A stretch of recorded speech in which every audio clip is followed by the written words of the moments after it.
नमस्कार, दिन भर की बड़ी खबरों में आपका स्वागत है। मैं हूं परवीन शेख। इस बुलेटिन की बड़ी खबरों पर चर्चा से पहले आइए देखते हैं सुर्खियां।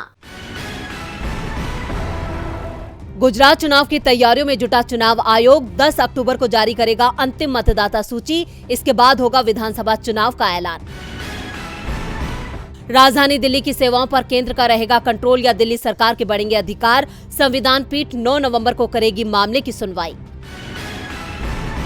अभिनेत्री आशा पारेख को मिलेगा दादा साहेब फाल्के पुरस्कार। 30 सितंबर को राष्ट्रपति द्रौपदी मुर्मू विज्ञान भवन में प्रदान करेंगी पुरस्कार। 95 से ज्यादा फिल्मों में काम कर चुकी हैं आशा पारेख। गिरावट के साथ बंद हुआ शेयर बाजार। सेंसेक्स 38 अंकों की गिरावट के साथ 57,108 अंक पर हुआ बंद। निफ्टी 9 अंकों की गिरावट के साथ 17,007 अंक पर हुआ बंद। तो ये थी सुर्खियां और अब बात कर लेते हैं आज की सबसे बड़ी खबर की, जो जुड़ी है राजस्थान के सियासी संकट से। राजस्थान में ऊंट किस करवट बैठेगा ये अभी कोई नहीं बता सकता, लेकिन राजस्थान के इस सियासी ड्रामे में सबसे ज्यादा नुकसान अगर किसी का हुआ है तो वो है सीएम अशोक गहलोत। इधर सचिन पायलट भी एक्शन में आ चुके हैं। राजस्थान को लेकर क्या होगा सोनिया गांधी का फैसला, इस खबर पर करेंगे विस्तार से चर्चा। बात होगी कांग्रेस के अध्यक्ष के चुनाव की रेस से क्यों बाहर दिखने लगे हैं अशोक गहलोत और किसकी लग सकती है लॉटरी। साथ ही आपको बताएंगे कि उद्धव ठाकरे बनाम शिंदे विवाद पर क्या है सुप्रीम कोर्ट का फैसला। वहीं आपको बताएंगे कि उत्तराखंड में क्या जाने वाली है सीएम पुष्कर सिंह धामी की कुर्सी। इसके अलावा और भी कई बड़ी खबरों की सही और सटीक जानकारी भी हम देंगे आपको। तो बढ़ते हैं आगे अपनी बड़ी खबर की ओर। रविवार रात राजस्थान अचानक देश की सियासत के केंद्र में आ गया। तब से अब तक राजस्थान में सियासी भूचाल मचा है और इस सियासी संकट में एक बार फिर सीएम अशोक गहलोत और सचिन पायलट की अदावत खुलकर सामने आ गई है। लेकिन इस दुश्मनी में गहलोत अपना ही नुकसान करवा बैठे हैं। ऐसे में सबके मन में एक ही सवाल है कि क्या होगा सोनिया गांधी का फैसला। देखते हैं ये रिपोर्ट। राजस्थान में कांग्रेस के सियासी संकट को लेकर दिल्ली में हलचल बढ़ चुकी है। अशोक गहलोत विधायकों के कदम को गलत बता रहे हैं, साथ ही ये भी दावा कर रहे हैं कि विधायक उनके हाथ में नहीं है। तो दूसरी ओर पायलट आज दिल्ली पहुंच गए। उन्होंने मीडिया के किसी भी सवाल का जवाब नहीं दिया। हर सवाल का एक ही जवाब था, जो निर्देश पार्टी हाईकमान देगा उसका पालन करेंगे। हालात संभालने के लिए पार्टी की कार्यकारी अध्यक्ष सोनिया गांधी आज दिन भर सक्रिय बनी रही। सुबह 10 जनपद पर अंबिका सोनी, गिरिजा व्यास, राजीव शुक्ला पहुंचे। अजय माकन और मल्लिकार्जुन खड़गे ने सोनिया गांधी को अपनी रिपोर्ट सौंपी। माकन साफ कर चुके हैं कि विधायकों ने विधायक दल की बैठक में न आकर अनुशासनहीनता की है। तो दूसरी ओर गहलोत समर्थक और राजस्थान विधायक में कांग्रेस के मुख्य सचेतक महेश जोशी ने माकन की इस बात को गलत करार दिया, जिसमें उन्होंने दावा किया था कि विधायकों के गुट ने उनसे कहा था कि उनकी 3 मांगे हैं जिसे प्रस्ताव में शामिल किया जाए। महेश जोशी ने कहा कि हमने ये नहीं कहा कि हमारी 3 बातें प्रस्ताव का पार्ट बने। हमने सिर्फ ये कहा था कि हमारी मांग को पार्टी आला कमान तक पहुंचा दिया जाए। हम पार्टी के सच्चे सिपाही हैं और जब भी मौका मिलेगा इसे साबित भी कर देंगे। पार्टी हमें जो भी सजा देना चाहे हम उसे बिना किसी शिकायत के कबूल भी करेंगे। साफ है, बागी गुट अपनी वफादारी साबित करने की कोशिश में जुटा है। इस बीच गहलोत के भी सोनिया गांधी से बात करने की खबरें हैं, लेकिन सोनिया गांधी ने साफ कर दिया है कि जो फैसला उन्होंने पहले किया था उसमें कोई बदलाव नहीं किया है। हाईकमान की सख्ती को देखते हुए कई विधायक पाला बदलने की तैयारी में दिख रहे हैं। कई विधायक गहलोत का साथ छोड़ने को तैयार दिख रहे हैं। अब तक गहलोत के पाले में दिखाई दे रहे कांग्रेस विधायक खुशवीर सिंह जोजावर, जितेंद्र सिंह, मदन प्रजापति, इंदिरा मीणा, गंगा देवी ने कहा कि वो पार्टी हाईकमान के साथ हैं। सोनिया गांधी जिसका नाम सीएम पद के लिए तय करेंगी हम उसका समर्थन करेंगे। जबकि 2 दिन पहले ये विधायक शांति धारीवाल के घर पर हुई उस बैठक में शामिल थे जिसमें पायलट के खिलाफ विधायकों ने बगावत कर दी थी। गहलोत सरकार में मंत्री राजेंद्र गुणा भी गहलोत के खिलाफ दिखाई दे रहे हैं। ऐसे में साफ है सोनिया गांधी जल्द ही कोई फैसला ले सकती हैं। सचिन पायलट के हाथ एक बार फिर खाली नजर आ रहे हैं, लेकिन खबरें तो ये भी हैं कि गहलोत से भी छिन जाएगी सीएम की कुर्सी। खेल सारा कुर्सी का ही है। इधर कांग्रेस के सर्वोच्च पद यानी अध्यक्ष पद के चुनाव के लिए भी दावेदारी बढ़ती जा रही है, लेकिन अध्यक्ष पद के चुनाव से अशोक गहलोत का पत्ता कट चुका है। तो कौन कौन है रेस में शामिल, देखते हैं ये रिपोर्ट। राजस्थान के सियासी संकट ने कांग्रेस के राष्ट्रीय अध्यक्ष का चुनाव भी काफी रोमांचक बना दिया है। अब तक राजस्थान के सीएम अशोक गहलोत को अध्यक्ष पद का मजबूत दावेदार माना जा रहा था, लेकिन राजस्थान में मचे सियासी बवाल ने गहलोत को बैकफुट पर धकेल दिया है और जो खबरें सामने आ रही हैं उसके मुताबिक गहलोत का नाम अध्यक्ष पद की दौड़ से लगभग बाहर हो चुका है। कांग्रेस अध्यक्ष पद के लिए दूसरे विकल्प की तलाश में जुट गई है। जानकारी के अनुसार अध्यक्ष पद की रेस में मल्लिकार्जुन खड़गे और दिग्विजय सिंह के नाम पर पार्टी विचार कर रही है, तो वहीं कांग्रेस नेता पवन बंसल के भी अध्यक्ष पद के लिए चुनाव लड़ने के संकेत मिल रहे हैं। इस बीच आज कांग्रेस के निर्वाचन अधिकारी मधुसूदन मिस्त्री ने कांग्रेस की कार्यकारी अध्यक्ष सोनिया गांधी से 10 जनपद पर मुलाकात की। सोनिया के साथ बैठक के बाद मधुसूदन मिस्त्री ने कहा कि गहलोत नामांकन भरेंगे या नहीं, उन्हें इस बारे में कोई जानकारी नहीं है, लेकिन शशि थरूर 30 सितंबर को नामांकन भर रहे हैं। उन्हें सुबह 11 बजे का समय दिया गया है। कांग्रेस अध्यक्ष पद के चुनाव में सबसे ज्यादा हैरान करने वाला नाम पवन बंसल का है, जिन्होंने आज दिल्ली में अध्यक्ष पद के लिए नामांकन फॉर्म लिया है। इससे साफ है कि पवन बंसल भी अध्यक्ष पद का चुनाव लड़ रहे हैं। कांग्रेस के अंदर खाने से जो खबरें आ रही हैं, उनके मुताबिक मल्लिकार्जुन खड़गे का नाम अध्यक्ष पद की रेस में सबसे आगे चल रहा है। इसकी बड़ी वजह है कि वो गांधी परिवार के प्रति वफादार हैं और पार्टी में नेता उनका सम्मान भी करते हैं। खड़गे को राहुल गांधी का भी समर्थन हासिल है। वैसे अध्यक्ष पद के लिए केसी वेणुगोपाल का नाम भी सामने आ रहा है। अध्यक्ष पद के चुनाव के लिए 22 सितंबर को अधिसूचना जारी की गई थी और 24 सितंबर से 30 सितंबर तक नामांकन की प्रक्रिया चलेगी। यानी जो भी अध्यक्ष पद के लिए चुनाव लड़ना चाहता है वो पर्चा दाखिल कर सकता है। पार्टी के वरिष्ठ नेता मधुसूदन मिस्त्री की अध्यक्षता वाला केंद्रीय चुनाव प्राधिकरण इस मतदान की देखरेख कर रहा है। नामांकन वापस लेने की आखिरी तारीख 8 अक्टूबर रखी गई है। वोटिंग 17 अक्टूबर को होगी, जबकि चुनाव परिणाम 19 अक्टूबर को घोषित किए जाएंगे। वोटिंग तभी होगी जब 2 उम्मीदवार चुनाव मैदान में होंगे। अगर एक प्रत्याशी खड़ा होता है तो उसे निर्विरोध चुन लिया जाएगा। तो इस बार कांग्रेस का अध्यक्ष पद का चुनाव काफी रोमांचक होने वाला है। शशि थरूर के साथ ही 3 और दावेदार मैदान में आ चुके हैं। वैसे इस बार महाराष्ट्र बीएमसी चुनाव भी काफी रोमांचक और धमाकेदार होने वाला है, क्योंकि शिंदे बनाम उद्धव की लड़ाई में सुप्रीम कोर्ट का आज बड़ा फैसला आया है और इस फैसले की गाज शिंदे और उद्धव गुट पर गिरेगी, जिसका फायदा बीजेपी उठाएगी। तो क्या है सुप्रीम कोर्ट का फैसला, देखते हैं इस रिपोर्ट में। बाल ठाकरे के राज में महाराष्ट्र की सियासत में सिक्का चलाने वाली शिवसेना के दिन इन दिनों अच्छे नहीं चल रहे हैं। पहले राज्य से सत्ता गई और अब पार्टी की कमान को लेकर भी कोर्ट से झटका लग गया। सुप्रीम कोर्ट ने चुनाव आयोग की कार्रवाई पर रोक लगाने से इनकार कर दिया है। चुनाव आयोग को यह तय करना है कि असली शिवसेना उद्धव गुट वाली है या फिर शिंदे गुट वाली। दरअसल उद्धव ठाकरे गुट ने चुनाव आयोग की कार्रवाई पर रोक लगाने की मांग सुप्रीम कोर्ट में की थी, लेकिन सुप्रीम कोर्ट ने आज निर्वाचन आयोग में पार्टी पर प्रभुत्व, नाम और निशान के अधिकार को लेकर जारी प्रक्रिया पर रोक लगाने से इनकार कर दिया। चुनाव आयोग की कार्रवाई पर अब कोई रोक नहीं होगी। इसी के साथ उद्धव ठाकरे ग्रुप की अर्जी खारिज हो गई है। आपको बता दें कि शिवसेना पार्टी को लेकर उद्धव ठाकरे और महाराष्ट्र के नए सीएम एकनाथ शिंदे आमने सामने हैं। ये सब तब शुरू हुआ जब कुछ महीनों पहले एकनाथ शिंदे समेत शिवसेना पार्टी के कई विधायक बागी हो गए थे। लंबे सियासी ड्रामे के बाद इन बागी विधायकों ने बीजेपी के साथ मिलकर सरकार बना ली थी। इस सरकार में एकनाथ शिंदे को सीएम और देवेंद्र फडणवीस को डिप्टी सीएम बनाया गया था। महाराष्ट्र में सत्ता परिवर्तन के बाद भी राजनीतिक गतिरोध खत्म नहीं हुआ था। शिंदे गुट खुद को असली शिवसेना बताता है और पार्टी सिंबल धनुष तीर पर अपना दावा कर रहा है। ये मामला फिलहाल चुनाव आयोग में है। अब चुनाव आयोग को तय करना है कि असली शिवसेना उद्धव की होगी या फिर शिंदे गुट की। अगर आयोग का फैसला उद्धव के खिलाफ जाता है तो उनका सियासी भविष्य खतरे में पड़ सकता है। सुप्रीम कोर्ट का फैसला उद्धव ठाकरे के लिए निराशा लेकर आया तो शिंदे गुट इसे राहत के तौर पर देख रहा है।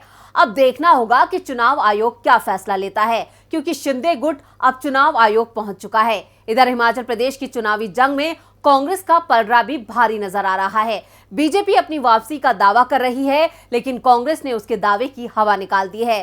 क्या कांग्रेस की रणनीति करेगी उसका बेड़ा पार, देखते हैं ये रिपोर्ट। हिमाचल का राजनीतिक इतिहास काफी रोचक है, क्योंकि यहाँ हर 5 साल में सत्ता बदलती है। ऐसे में आगामी चुनाव में कांग्रेस के सत्ता में आने की उम्मीद है और कांग्रेस इसी उम्मीद पर कायम रहकर मेहनत कर रही है और सत्ता में आने के सपने सजा रही है। लेकिन सत्ताधारी बीजेपी उसके रास्ते का रोड़ा बन रही है, जिसको हटाने के लिए भी कांग्रेस ने बड़ी रणनीति बनाई है और चुनाव से ठीक पहले इसे कांग्रेस का बड़ा दांव माना जा रहा है। दरअसल दावा किया जा रहा है कि कांग्रेस घोषणा पत्र से पहले भाजपा के खिलाफ बनाई गई चार्जशीट लॉन्च कर सकती है। पार्टी ने चार्जशीट पर होमवर्क पूरा कर लिया है। बीजेपी की इस चार्जशीट में कई अहम मसले शामिल किए गए हैं। सबसे खास बात मंत्रियों के विभागों को लेकर है। कांग्रेस की चार्जशीट में 11 मंत्रियों में से 10 के नाम शामिल किए गए हैं और इन सभी पर चोर दरवाजे से नियुक्तियां करने, वित्तीय अनियमितताएं, चहेतों को लाभ पहुंचाने, विभागों की भर्तियों में बड़े पैमाने पर हेराफेरी और मेरिट को दरकिनार करने जैसे कई संगीन आरोप लगाए गए हैं। कांग्रेस की इस चार्जशीट के लिए अगस्त तक का समय तय किया गया था। इसके बाद इस चार्जशीट को राज्यपाल के माध्यम से उजागर करने की तैयारी थी, लेकिन टिकटों की दौड़ में उलझी कांग्रेस चार्जशीट राज्यपाल तक नहीं पहुंचा पाई है। लेकिन अब कांग्रेस चुनाव से ठीक पहले सभी 10 मंत्रियों पर गंभीर आरोपों के साथ फील्ड में उतरेगी। इस चार्जशीट में सबसे संगीन आरोप भर्तियों को लेकर है। हाल ही में पुलिस भर्ती खासी विवादों में रही है। इसके अलावा अन्य की बात करें तो जल शक्ति विभाग, लोक निर्माण विभाग और स्वास्थ्य विभाग में जितनी भर्तियां हुई हैं, उन पर कांग्रेस सवाल उठाती रही है। अब कांग्रेस हाईकमान इस चार्जशीट को मौजूदा सरकार पर ब्रह्मास्त्र के रूप में इस्तेमाल करने वाली है। अक्टूबर में चार्जशीट के माध्यम से कांग्रेस हाईकमान उन विधानसभा क्षेत्रों को निशाना बनाएगी जिनमें भाजपा का दबदबा है और इस तरह कांग्रेस बीजेपी को कमजोर करेगी। हिमाचल में चुनावी पारा काफी गर्म है और ये गर्मी बीजेपी के लिए ठीक नहीं है, क्योंकि राज्य में एंटी इनकम्बेंसी नजर आ रही है। इधर उत्तराखंड में सीएम धामी की नाकामी बीजेपी नेतृत्व के लिए सिरदर्द बन गई है और धामी को दिल्ली तलब कर लिया गया है। तो क्या जाने वाली है सीएम धामी की कुर्सी? देखते हैं इस रिपोर्ट में। उत्तराखंड की सरकार लगातार विवादों में बनी हुई है।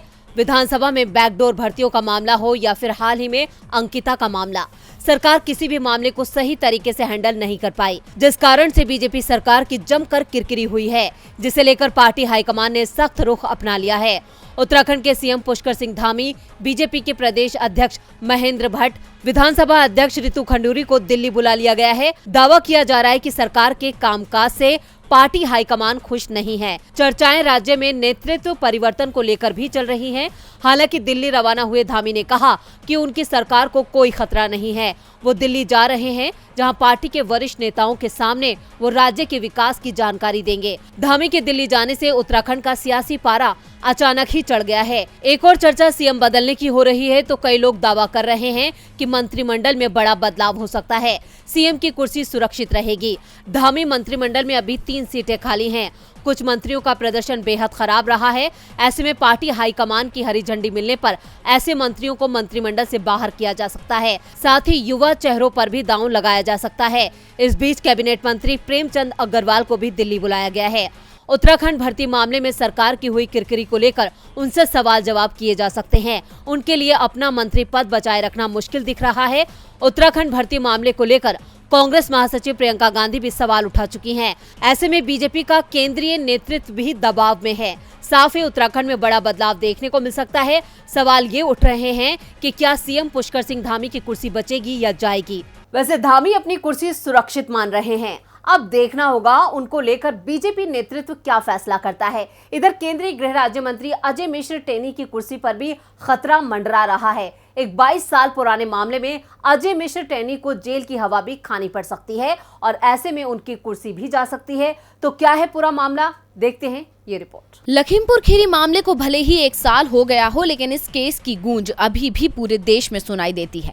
किसानों को इंसाफ देने की मांग को लेकर आज भी सड़क से लेकर सदन तक प्रदर्शन होते हैं। इस मामले में अजय मिश्रा टेनी के खिलाफ कार्रवाई करने की बजाय मोदी सरकार ने उन्हें केंद्रीय गृह राज्य मंत्री की कुर्सी तक दे रखी है।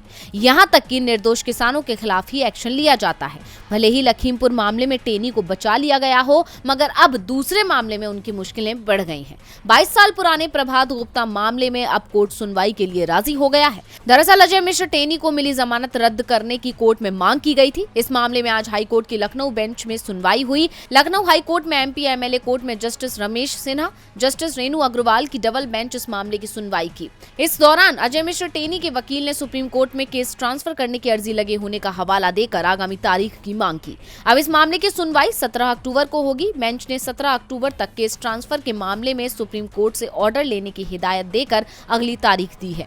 आपको बता दें कि लखीमपुर खीरी जिले के तिकुनिया में साल 2000 में प्रभात गुप्ता मामले में केंद्रीय गृह राज्य मंत्री अजय मिश्र टेनी को जमानत मिल गई थी। अजय मिश्रा के खिलाफ मामले में आरोप पत्र दायर किया गया था। इसके बाद निचली अदालत ने उन्हें 2004 में आरोपों से बरी कर दिया था। दरअसल प्रभात गुप्ता जान लेने के मामले में 4 लोग नामजद हैं। सभी को लोअर कोर्ट से बरी कर दिया गया था। इस केस में आरोपी अजय मिश्र टेनी भी हैं। कोर्ट से बरी होने के बाद प्रभात गुप्ता के भाई की ओर से कहा गया था कि अजय मिश्र टेनी के बॉन्ड को निरस्त किया जाए। साथ ही अपील पर सुनवाई पूरी होने तक उन्हें हिरासत में रखा जाए। अब उसी याचिका पर कोर्ट में सुनवाई हुई, जहां से टेनी को झटका मिलता नजर आ रहा है। और बुलेटिन के आखिर में बात सुप्रीम कोर्ट में शुरू हुई लाइव स्ट्रीमिंग की। आज का दिन सुप्रीम कोर्ट के लिए ऐतिहासिक रहा। आज से लोग संविधान पीठ की सुनवाई की लाइव स्ट्रीमिंग देख सकेंगे। आज इसकी शुरुआत उद्धव बनाम शिंदे केस से हुई। सुप्रीम कोर्ट ने संविधान पीठ के सामने लगे मामलों की सुनवाई की लाइव स्ट्रीमिंग की व्यवस्था की। इन मामलों में EWS आरक्षण, महाराष्ट्र सेना विवाद, दिल्ली केंद्र विवाद जैसे मामलों की लाइव स्ट्रीमिंग हुई। दरअसल पिछले हफ्ते ही सुप्रीम कोर्ट ने सुनवाई की लाइव स्ट्रीमिंग करने का फैसला किया था। सुप्रीम कोर्ट के लिए आज ऐतिहासिक दिन बन गया है, क्योंकि आज वो हुआ जिसकी मांग लंबे समय से हो रही थी। दरअसल आज सुप्रीम कोर्ट की लाइव स्ट्रीमिंग की शुरुआत हुई, जिसके बाद आज से लोग संविधान पीठ की सुनवाई की लाइव स्ट्रीमिंग देख सकेंगे। सुप्रीम कोर्ट की लाइव स्ट्रीमिंग की शुरुआत उद्धव वर्सेस शिंदे केस से हुई। सुप्रीम कोर्ट की कार्रवाई को webcast.gov.in सुप्रीम कोर्ट इंडिया पर देखा जा सकता है। अब लोग घर बैठे ही सुप्रीम कोर्ट की कार्यवाही को लाइव देख सकेंगे। इसको लेकर अब कोर्ट ने गाइडलाइंस भी जारी कर दी हैं। सुप्रीम कोर्ट यूट्यूब के माध्यम से की जा रही लाइव स्ट्रीम को बाद में अपने सर्वर पर होस्ट कर सकता है। सुप्रीम कोर्ट की लाइव स्ट्रीमिंग गाइडलाइंस: अधिकृत व्यक्ति इकाई के अलावा कोई भी व्यक्ति इकाई प्रिंट और इलेक्ट्रॉनिक मीडिया और सोशल मीडिया प्लेटफॉर्म सहित लाइव स्ट्रीम की गई कार्रवाई या अभिलेखीय डेटा को रिकॉर्ड, साझा और या प्रसारित नहीं करेगा। ये प्रावधान सभी मैसेजिंग एप्लीकेशन पर भी लागू होगा। इस प्रावधान के विपरीत कार्य करने वाले किसी भी व्यक्ति संस्था पर कानून के अनुसार मुकदमा चलाया जाएगा। रिकॉर्डिंग और अभिलेखीय डेटा में अदालत के पास विशेष कॉपीराइट्स होगा। लाइव स्ट्रीम का कोई भी अनाधिकृत उपयोग भारतीय कॉपीराइट अधिनियम 1957, सूचना प्रौद्योगिकी अधिनियम 2000 और अवमानना के कानून सहित कानून के अन्य प्रावधानों के तहत अपराध के रूप में दंडनीय होगा। लाइव स्ट्रीम तक पहुंचने वाला कोई भी पक्ष वादी व्यक्ति इन नियमों से बाध्य होगा। कोर्ट के पूर्व लिखित प्राधिकरण के बिना लाइव स्ट्रीम को किसी भी रूप में पुनः प्रस्तुत, प्रेषित, अपलोड, पोस्ट, संशोधित, प्रकाशित या पुनः प्रकाशित नहीं किया जाएगा। न्यायालय द्वारा अपने मूल रूप में अधिकृत रिकॉर्डिंग के उपयोग की अनुमति समाचार प्रसारित करने और प्रशिक्षण, शैक्षणिक और शैक्षिक उद्देश्यों के लिए दी जा सकती है। बताए गए उद्देश्यों के लिए सौंपी गई अधिकृत रिकॉर्डिंग को आगे संपादित या संसाधित नहीं किया जाएगा। ऐसी रिकॉर्डिंग का उपयोग किसी भी रूप में वाणिज्यिक, प्रचार उद्देश्यों या विज्ञापन के लिए नहीं किया जाएगा। कोई भी व्यक्ति न्यायालय द्वारा प्राधिकृत कार्रवाई के अलावा अन्य कार्रवाई को रिकॉर्ड करने या ट्रांसक्रिप्ट करने के लिए रिकॉर्डिंग डिवाइस का उपयोग नहीं करेगा। आज सुप्रीम कोर्ट में शिवसेना विवाद पर सुनवाई हुई। सुनवाई के दौरान उद्धव गुट की ओर से सीनियर एडवोकेट कपिल सिब्बल ने दलील रखी, जिसके बाद जस्टिस DY चंद्रचूड़ ने कहा, मैं चाहता हूं कि इस विवाद का जल्द निपटारा हो। उद्धव और शिंदे गुट के मामले के अलावा सुप्रीम कोर्ट की लाइव स्ट्रीमिंग के पहले दिन EWS आरक्षण, दिल्ली केंद्र विवाद की सुनवाई हुई। दरअसल पिछले हफ्ते ही सुप्रीम कोर्ट ने सुनवाई की लाइव स्ट्रीमिंग करने का फैसला किया था। हाल ही में CJI की अध्यक्षता में कोर्ट मीटिंग हुई थी। इसमें 27 सितंबर से सभी संविधान पीठ की सुनवाई की कार्यवाही को लाइव स्ट्रीम करने का निर्णय लिया गया था। हालांकि इसकी अनुमति 2018 में ही दे दी गई थी। बता दें कि 27 सितंबर 2018 को भारत के तत्कालीन CJI दीपक मिश्रा ने संवैधानिक महत्व के मामलों की लाइव स्ट्रीमिंग की अनुमति दी थी। हालांकि यौन उत्पीड़न और वैवाहिक मामलों की कार्रवाई की लाइव स्ट्रीमिंग के लिए अनुमति नहीं थी। तो आज इस बुलेटिन में बस इतना ही। देखते रहिए DB लाइव। नमस्कार।